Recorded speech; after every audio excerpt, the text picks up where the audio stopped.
Okay, Bills Mafia. Yesterday was another devastating loss for the Bills. Probably even worse than the loss to the Baltimore Ravens the week before, only because this game was in our grasp. First half of the game, we started off really bad. Josh Allen was clearly off his game. He was not making the best passes, was overthrowing guys. Guys were dropping passes. It just was very sloppy all around. First half was terrible. We only scored 3 points, kicked one field goal before halftime, and we allowed them to score 17 points, 2 touchdowns and a field goal. Second half of the game, we cleaned things up a lot. We only allowed them to score a total of 6 points the second half. They didn't score any more touchdowns. They just got 2 more field goals. Well, we were able to put up 17 points in that second half. The biggest issue, obviously, in the final moments of this game was the coaching. When you're in a position where Josh Allen is playing the way he was, where he obviously was having an off game, you don't throw the ball deep 3 times, okay? You don't put Josh Allen in that position to go and be Superman and win us the game. He obviously was already having a rough game as it was. The way he had his head earlier in the game, a lot of people thought that he was concussed.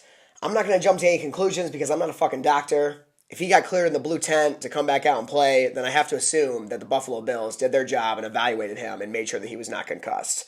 I have to think that the Bills are not going to put Josh Allen in harm's way over a game during the regular season. I just have to believe that they're not going to put Josh Allen's health in jeopardy like that for a game that, really overall does not mean a lot. Obviously, it's important because right now we're getting things closer in the AFC East race with the Jets, but this was not a playoff game. This was not the Super Bowl. This is not a type of game where I think that they were going to risk Josh Allen's health. So I have to just assume that he got cleared because he was good to go and was not concussed. But either way, with all these factors of Josh Allen not having a good game and have just hitting his head, you can't put the game on his shoulders like that and just have him throw the ball, air it out deep 3 plays in a row. On Joe Brady's part, that was terrible play call. And Sean McDermott being the head coach, you got to put some of the blame on him too, which he is accepting the blame. But it's always in these under-minute moments when we have the game in our grasp that McDermott just falls apart on us and just it can never be clutch and win us the game. Now, there's basically 2 schools of thought on this with what to do when you're on the 3-yard line, 38 seconds left in the game, and it's tied. Some people would argue that we should have ran the ball 3 times in a row because that way you burn the 3 timeouts that Texas has, giving them less of a chance to be able to check the ball down the field when they get it back to get a quick field goal and win the game and not go into overtime. Then there's the side of it that says, no, you have to put the faith in your MVP caliber quarterback and let him try to get you the first down with his arm or his legs and give him a chance to win this thing and not go in overtime. I like to take the approach that somewhere in the middle would have been a good ground. Something like maybe a short pass down the field and then run the ball type of deal. Get a quick 5-yard, 7-yard pass and then let James Cook get the other 3 yards. That, to me, has a lot better chance of getting us that first down than just having Josh Allen air it out 3 times down the field. The first time he threw it to Keon Coleman didn't really have a shot at it because he wasn't able to get in front of the defender. He was coming from behind trying to catch the ball. That was not going to work. Then the next catch to Matt Collins was catchable, and Matt Collins just couldn't get to it. So that was a good throw by Josh Allen, and Matt Collins really just couldn't get to it. It wasn't a fantastic throw, but it was good enough where a good enough wide receiver could have cut in and caught that ball. The third ball was thrown short to Curtis Samuel when Josh Allen had some pressure on him and he had to get rid of the ball fast and he just threw it short. And then we had to punt the ball on the 3-yard line. I really think that the best course of action would have been obviously to run the ball and do some short passes. You have to run the ball in that situation, at least one of those downs. You got to give James Cook the opportunity because James Cook was the one who was playing really well that game. Josh Allen was the one who was a little off his game. So when you're in that situation, as a head coach, you have to recognize, okay, this is not the time to put the game on Josh Allen's shoulders and make him win this for us. Maybe lean on James Cook a little bit. Let James Cook get some yards.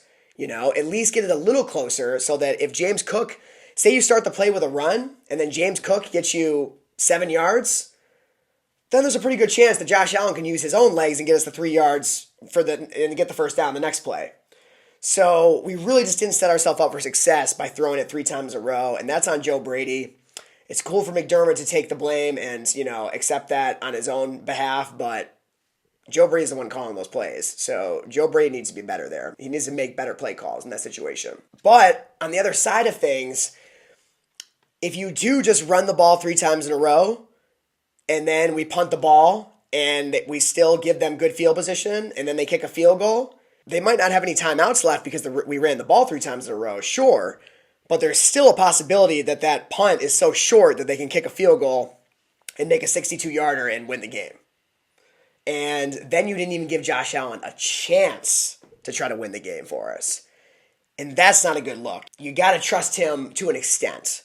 So that's why I think somewhere meeting in the middle would have been the best course of action there. Let James Cook run the ball, maybe do a short pass. You don't have to go deep. And then you'd be in a situation where we go in overtime and we can regroup and start fresh in overtime and try to win this thing. So that's what was so heartbreaking about this loss was it was such a winnable game. We made so many mistakes in that first half that we cleaned up the second half, and then the Texans gave us all these opportunities to win the game with Stroud throwing interceptions and having fumbles. I mean,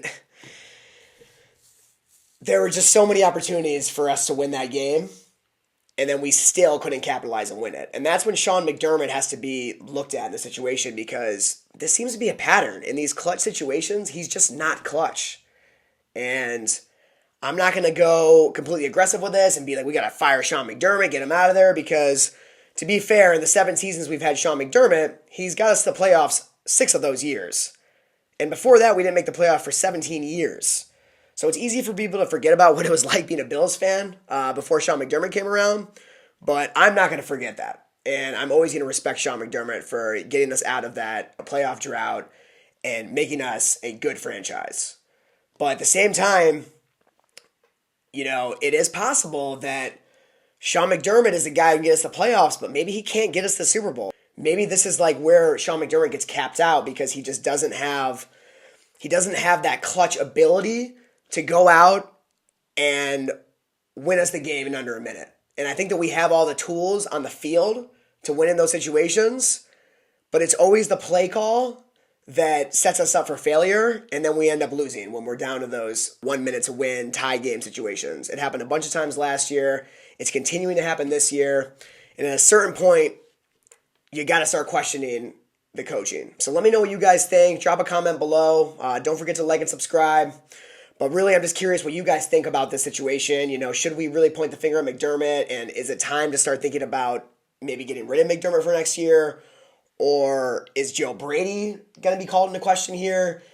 But let me know what you guys think. Drop a comment below. Next week, we have a really important game against the Jets in their stadium. It's another game on the road. But if they win this game, they're number 1 in the AFC East right now. So, the Jets are 2-3. We're 3-2. They win this game, we're both 3-3, and the Jets have the tiebreaker, and they're number 1. So this is a big game for us. This is time for the Bills to really step up and get back to the way we were playing in the beginning of the season, clean things up. I think that right now our confidence is hurting because we keep making these stupid mistakes and we keep throwing the games away like this. So this is a big game for us for a lot of reasons. Obviously, the biggest being to maintain control of the AFC East. Also, just to get our confidence back. Obviously, getting some guys healthy was going to really help. We got Terrell Bernard back this game. He played a great game. But we need Taron Johnson back. Von Miller suspended for another 3 games, unfortunately. So when we get him back, hopefully by then we have Taron Johnson back. We already got Terrell Bernard back. And hopefully our team is looking in a lot better shape. I'm hoping that we get Shakir back next week. Not having Shakir on Sunday did hurt us a lot. Clearly, he's a very important part of our offense. So let's hope we can get him back next week. But yeah, drop a comment below. Let me know what you guys think about how that game ended and what you think we could have done differently. But that's all I got for you guys. I'll see you guys next week. Go Bills.